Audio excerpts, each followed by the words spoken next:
Hello everyone, you are welcome to Prospect Network.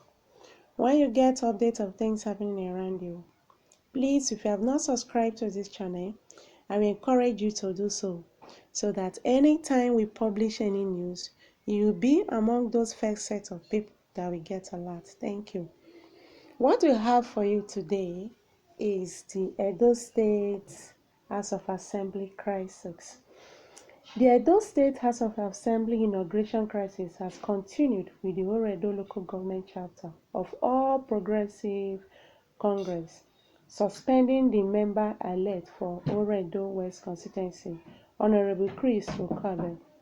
The suspension of Okabe was announced on Friday at a large meeting after adopting the recommendation of a 5-man panel set up in July 1st to investigate Okabe's misconduct.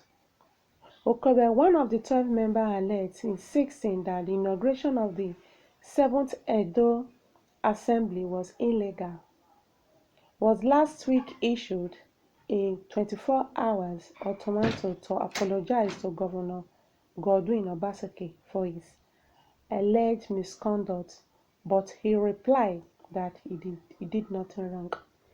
He was suspended for violating provisions of Article 21 of the APC Constitution, which stipulates disciplinary actions for erring members.